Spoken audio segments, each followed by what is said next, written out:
అందరికీ నమస్కారం. అందరికీ అంతర్జాతీయ యోగా దినోత్సవ శుభాకాంక్షలు. మనందరికీ తెలుసు, సౌండ్ బాడీ సౌండ్ మైండ్ ఉంటే మన జీవితంలో అనుకున్న లక్ష్యాన్ని సాధించవచ్చు అని చెప్పి. సో ఈ బాడీ అండ్ మైండ్ మధ్యలో బ్యాలెన్స్ని తీసుకొచ్చే ఒక ప్రక్రియని సుమారుగా 6000 సంవత్సరాల క్రితం మన పూర్వీకులు కనుక్కున్నారు. దాని పేరు ఏంటంటే యోగా. అది ప్రధానంగా చాలామంది ఋషులు మునులు మనకిచ్చిన పతంజలి అనే మహర్షి పుస్తక రూపంలో మనకు అందించారు. సో పతంజలి యోగ సూత్రాలలో అష్టాంగ యోగం అనేది ప్రధానం.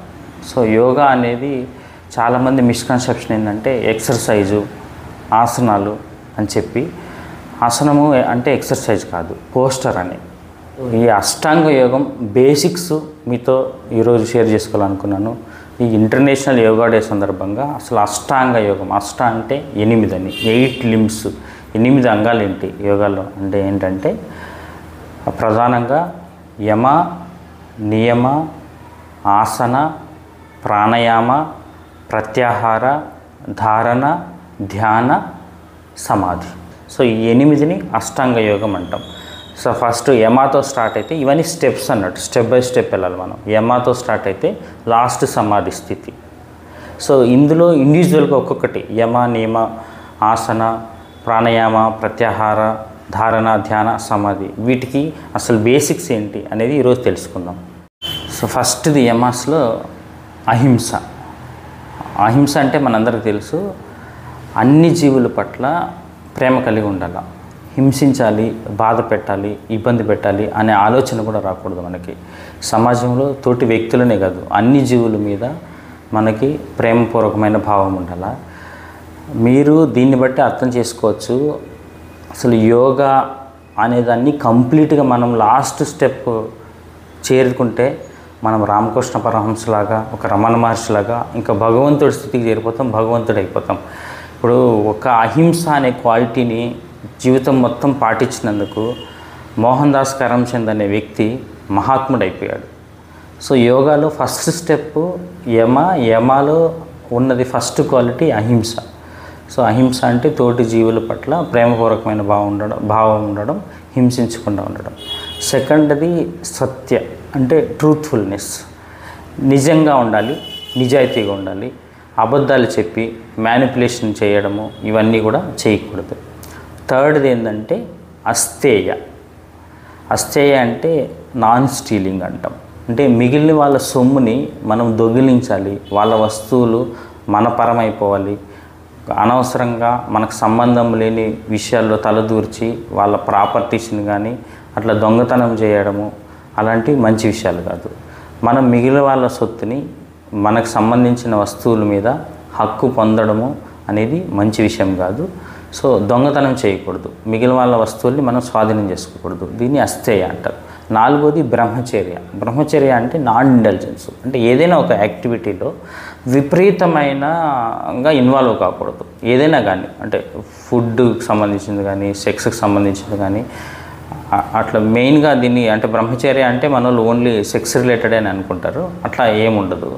సో ఏదైనా ఒక్క పని మీద టూ మచ్ ఆఫ్ ఇంటెలిజెన్స్, అంటే ఎక్కువ టీవీ చూస్తూ గడపడము, ఎక్కువ మందు తాగుతూ గడపడము, అట్లా ఏదైనా ఒక్క వస్తువు మీద కానీ విపరీతమైన ప్రేమ పెంచుకొని ఉంటే దాన్ని ఇంటెలిజెన్స్ అంటాం. అట్లా ఉండకపోకుండా నాన్ ఇంటెలిజెన్స్ని బ్రహ్మచర్య అంటాం. అంటే కమాండ్తో ఉండడం, కంట్రోల్లో ఉండడం అనేది.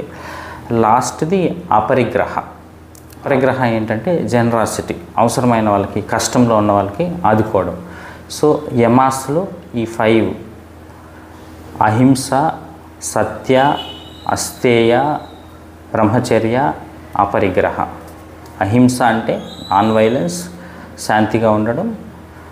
సత్యం అంటే నీతిగా ఉండడం, నిజం మాట్లాడడం, నిజాయితీగా ఉండడం. అస్థేయ అంటే నాన్ స్టీలింగ్, మిగిలిన వాళ్ళ వస్తువుల్ని దొంగిలించుకుండడం. బ్రహ్మచర్య అంటే మోడరేషన్, నాన్ ఇంటెలిజెన్స్.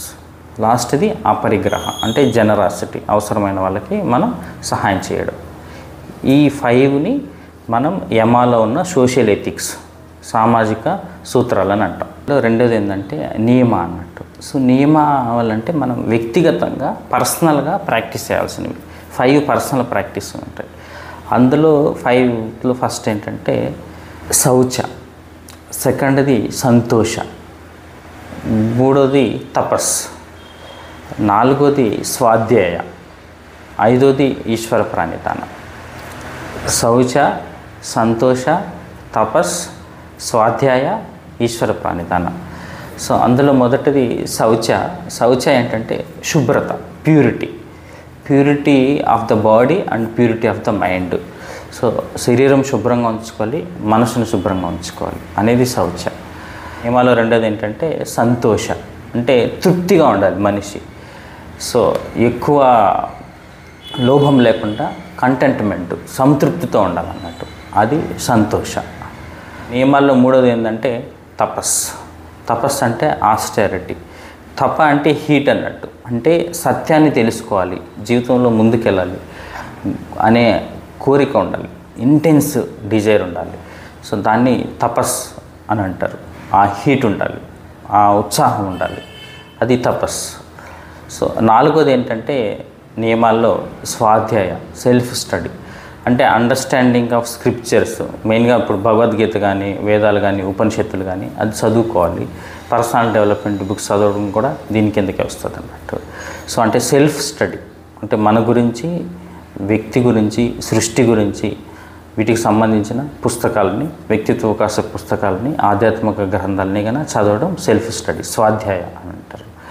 ఈ చివరిది ఏంటంటే నియమాల్లో ఈశ్వర ప్రాణిధానం, అంటే ఈ సృష్టికి మూల కారణమైన శక్తి ఏదైతే ఉందో, మనం భగవంతుడు అనొచ్చు, గాడ్ అని చెప్తాం కదా, ఆ శక్తి అనొచ్చు, దాని మీద ఫెయిత్ ఉండాలి, నమ్మకం ఉండాలి. ఇంకా దాని శక్తి ముందర ఈ ఇండివిజువల్ శక్తి అనేది చాలా చిన్నది కాబట్టి దానికి సరెండర్ కావాలా మనం, అంటే యాక్సెప్ట్ చేయాలి. సంథింగ్ ఈ కాస్మిక్ ఎనర్జీని మేనిఫెస్ట్ చేస్తున్నది, కాస్మిక్ ఎనర్జీలో ని క్రియేట్ చేస్తున్నది, చాలా శక్తివంతమైంది, గొప్పది, అద్భుతమైంది జరుగుతుంది. ఈ అద్భుతమైన సృష్టి వెనకాల ఒక అద్భుతమైన శక్తి ఉంది. ఆ శక్తిని మనం గుర్తించాలా, దాన్ని గౌరవించాలా, అది ఈశ్వర ప్రాణిధానం. సో ఇవి అన్నట్టు నియమాస్లో ఇది ఏంటంటే శౌచ, సంతోష, తపస్, స్వాధ్యాయ, ఈశ్వర ప్రాణిధానం. ఈ 5ని నియమాస్ అంటాం. మూడోది ఏంటంటే ఆసనాసు. ఆసనం అంటే మనకు చాలామందికి ఎక్సర్సైజ్ అనుకుంటారు. ఆసనం అంటే ఎక్సర్సైజ్ కాదు. ఆసనం అంటే ఒక కంఫర్టబుల్, ఫ్లెక్సిబుల్ ఒక పొజిషన్, ఆ పోస్టరు ఎలా ఉండాలంటే మన బాడీ, మైండ్, స్పిరిట్ని కనెక్ట్ చేసేటట్టు ఉండాలి. దీనివల్ల మన శరీరానికి ఒక స్ట్రెంగ్త్, బలం వస్తుంది. At the same time flexibility ఉంటుంది. ఇప్పుడు లైఫ్లో సక్సెస్ సాధించాలంటే ఎవరికైనా కానీ, మైండ్కి కానీ, బాడీకి కానీ స్ట్రెంగ్త్ ఉండాలి, ఫ్లెక్సిబిలిటీ ఉండాలి. Flexibility in strength, strength in flexibility. లేదు ఓన్లీ స్ట్రాంగ్ ఉంది, విరిగిపోతాం, ఓన్లీ ఫ్లెక్సిబుల్ ఉన్నాము, బెండ్ అయిపోతాం. అలా కాదు, ఫ్లెక్సిబిలిటీ ఇన్ స్ట్రెంగ్త్ ఉండాలి, స్ట్రెంగ్త్ ఇన్ ఫ్లెక్సిబిలిటీ ఉండాలి. సో యోగా ఆసనాల ద్వారా మనం ఇది సాధించవచ్చు, బోత్ ఫ్లెక్సిబిలిటీ అండ్ స్ట్రెంగ్త్. ఈ మూడోది అష్టాంగ యోగాల్లో మూడోది ఏంటంటే ఆసనం. నాలుగోది ప్రాణాయామ. ఇప్పుడు మనందరికీ తెలుసు, అసలు ప్రాణం ఉంది ఒక మనిషి కానీ ఏదైనా జీవి ఉంది అంటే శ్వాస ఆడుతున్నట్టు. సో లైఫ్ ఫోర్స్ ఇది, మన శరీరానికి శక్తి అనేది శ్వాసనే.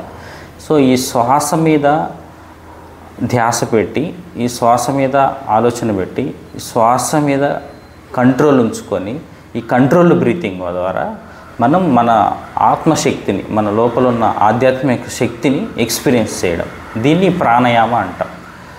అంటే లైఫ్ ఫోర్స్ని మనం ఎక్స్పీరియన్స్ చేస్తాం. బ్రీతింగ్ని అబ్జర్వ్ చేయడం ద్వారా, మన బ్రీత్ని కంట్రోల్ చేసుకోవడం ద్వారా, శ్వాస మీద ధ్యాస పెట్టడం ద్వారా మన లైఫ్ ఫోర్స్ని, లోపలున్న ఆధ్యాత్మిక శక్తిని మనం ఎక్స్పీరియన్స్ చేస్తాం. దీన్ని ప్రాణాయామ అంటాం. సో అష్టాంగ యోగాల్లో నాలుగోది ప్రాణాయామ. ఐదోది ప్రత్యాహార. ప్రత్యాహార అంటే ఏంటంటే టర్నింగ్ ఇన్వర్డ్స్, అంటే లోపలి ప్రయాణం. యూజువల్గా మనం పొద్దున్న నిద్రలేసినప్పటి నుంచి సాయంత్రం వరకు బయట ప్రయాణమే సాగిస్తూ ఉంటాం. కానీ ప్రత్యాహారం ఏంటంటే మన లోపలికి ప్రయాణం. అంటే బ్రీత్ కంట్రోల్, మన ఏదైతే 4th స్టెప్ ఉందో దాని తర్వాత ఇది 5th స్టెప్. బ్రీత్ కంట్రోల్ ద్వారా ప్లస్ మన శరీరంలో ఉన్న చక్రాస్ ఉంటాయి, ఈ చక్రాస్ మీద ఫోకస్ చేయడము. తద్వారా ఇప్పుడు సబ్లైమేషన్ అంటారు ఇంగ్లీష్లో. అంటే ఏంటంటే మన ఎనర్జీ మొత్తాన్ని ఇన్వర్డ్స్, బయటకి ఏదైతే ఎనర్జీని ఖర్చు పెడుతుంటామో దాన్ని మొత్తాన్ని కూడా లోపల వైపు డైరెక్షన్ చేంజ్ చేసి ఇన్వర్డ్స్ ట్రావెల్ చేయడం, లోపలికి ప్రయాణం చేయడం అన్నట్టు. సో రన్నింగ్ ఇన్వర్డ్స్ అనేది ప్రత్యాహార. సో మనం బ్రీత్ మీద ప్లస్ చక్రాస్ మీద ఫోకస్ చేయడము, తద్వారా లోపల ఉన్న ఎనర్జీని, లైట్ని ఎక్స్పీరియన్స్ చేయడం, ఇది ప్రత్యాహార. ఆరోది ధారణ.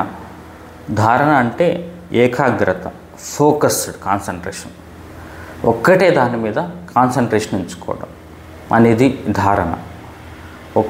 ఒక వస్తువు మీద ఫోకస్డ్ కాన్సన్ట్రేషన్ అనేది ధారణ అన్నట్టు. ఒక్కదాని మీద ఏకాగ్రత, మనసుని ఒకే వస్తువు మీద నిలపగలగాలి, దాన్ని ధారణ అంటాం. అష్టాంగ యోగాల్లో 6వది ధారణ. 7వది ధ్యాన. ధారణ తర్వాత ధ్యాన. ధారణ అంటే ఫోకస్డ్ కాన్సన్ట్రేషన్, ధ్యాన అంటే కంటిన్యూస్ కాన్సన్ట్రేషన్, ఎఫర్ట్లెస్గా కష్టపడకుండా సులభంగా ఒకదాని మీద ఆలోచనలో లయమైపోవడం, మనసు పెట్టి అందులో లయమైపోవడం, ఇంకా లీనమైపోవడం. సో కంటిన్యూస్, అన్ఇంటరప్టెడ్, ఎఫర్ట్లెస్, ఈజీగా సులభంగా నిరంతరం ఒక వస్తువు మీద మనసు నిలపగలడాన్ని ధ్యానం అంటారు. సో అష్టాంగ యోగాల్లో 7వది ధ్యానం. చివరిది 8వది సమాధి స్థితి. సమాధి స్థితి అంటే శ్రీరామకృష్ణ పరమహంస, రమణ మహర్షి వీళ్ళు చేరుకున్న స్థితి అన్నట్టు. సో మన సెల్ఫ్ని యూనివర్సల్ కాన్షియస్నెస్తో కలిపేయడం అంటే ఆల్మోస్ట్ మనం కాస్మిక్ ఎనర్జీలో కలిసిపోతాం. So one with the God, భగవంతుడిలో లీనమైపోతాం, భగవంతుడితో సమానం అయిపోతాం, భగవంతుడిలాగా మారిపోతాం. ఇది ప్యూర్ బ్లిస్ఫుల్ స్టేట్. ఇంకా అక్కడ రాగద్వేషాలు ఏముండవు అన్నట్టు. దాన్ని సమాధి స్థితి అంటారు. మనం రామకృష్ణ పరమహంస జీవితం చదివితే తెలుసుకుంటాం సమాధి స్థితి అని. ఆయన జీవితంలో చాలా సమయము సమాధి స్థితిలోనే గడిపేవాడు. కేవలము శరీర కార్యక్రమాలు చేసుకోవడానికి, భక్తులతో మాట్లాడడానికి తప్ప మిగిలిన జీవితం మొత్తం సమాధిలోనే గడిపారు శ్రీరామకృష్ణ పరమహంస. జై శ్రీరామకృష్ణ. అందరికీ యోగా దినోత్సవ శుభాకాంక్షలు మరొకసారి.